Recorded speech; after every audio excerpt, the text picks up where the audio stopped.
This edition of Football Friday is presented by the West Virginia Lottery. When you play, West Virginia wins. We welcome you into the Friday Walk-Thru along with Coach Dwight Wallace. I'm Tony Caridi. Well, this is what everyone's been waiting for, a night game. Well, it's not night now, but it will be when West Virginia and Texas get going tomorrow.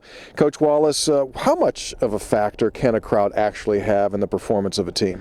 Well, I think especially a young team a lot.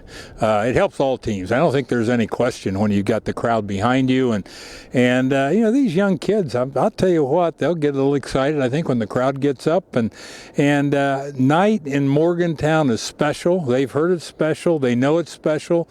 I think it can help. Last week, the Mountaineers come from behind to knock off TCU. Now, another intangible question. What can that do for the psyche of this EVU team? Well, confidence is a big word, and consistency, and I think that's what we've been looking for all year long. I know Coach Holgerson says that it's about us. It's not about the opponent. It's about us getting better, and I agree with that. I think that's where it always starts. You look at yourselves. You try to correct the errors you make.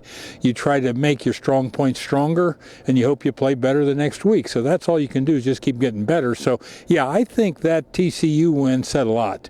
I think kids found out they could dial up the intensity, and they did that, and it paid off. Now this Texas team comes in. They're feeling great about themselves, and that's odd that we're even saying that because, as everyone well knows, they were ready to put them to sleep after the couple of losses early on in the season, but they're playing well. They're undefeated in the Big 12. Their first visit here, they're going to try to just pound it and mulch West Virginia on the ground. Well, they're so good. If you look at their talent, I mean, it's a matter of just which one do they want to take when it comes to recruiting.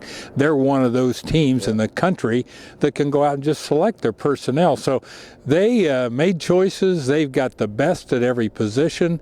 Now it's a matter of just getting the X's and O's going the right direction, and it looks like they've done that. Offensively, defensively, their special teams are always good too. Yeah. Third ever meeting between the two schools. West Virginia has won the previous two encounters. They'll try to make it 3 in a row here tomorrow night. Pre-game coverage on MSN Radio begins at 3:30. The kick goes at 7. Along with Coach Dwight Wallace, I'm Tony Caridi here on WVUSports.com.